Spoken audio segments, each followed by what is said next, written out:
Isang babae ang ginang-rape mono ng dati niyang manliligaw at dalawa pang lalaki sa Pateros. Sinaksak pa siya sa maselang bahagi ng katawan.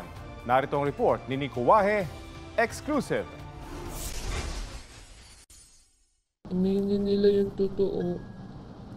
Gusto ko silang magbayad. Lagi nasa isip ko yun.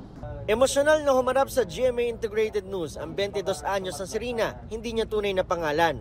Madaling araw daw nung Lunes nang makita siya ng dating manliligaw habang bumibili at niyaya siyang uminom sa isang birthday party. Pagkatas po akong pasyatin, medyo nahilo na po ako. Kaya sabi ko, uuwi na ako.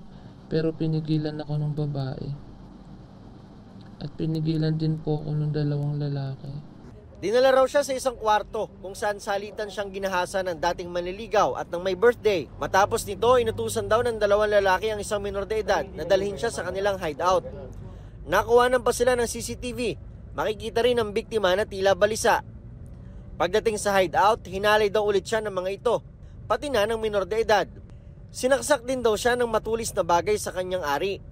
Narinig ko na lang po na tuluyan na lang daw ako. Kaya naglakas loob po ako na tumakas kung kaya ko. Dito na raw tumakbo si Rina at nakahingi ng tulong sa isang lalaki. Hinabol pa nga raw siya ng minor de edad na suspect. Kaya hindi raw ito pinakawalan ng lalaking tumulong. May mga nakakawala ng atensyon ng tao. Luckily, mayroon nakahingi ng responde. Ang minor de edad din ang naging dahilan para maaresto ang dalawang suspect. Itinanggi ng dating manliligaw ang akusasyon. Jowa ko po, ex ko po yun, sir, jowa ko po.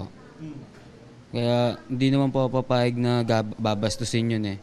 Pumunta pa nga raw siya ng ospital para tignan ang kalagayan ni Rina at doon siya naaresto. Ang may birthday na suspect itinanggi rin ng paratang. No comment. Nang rape ka rin daw? Hindi po.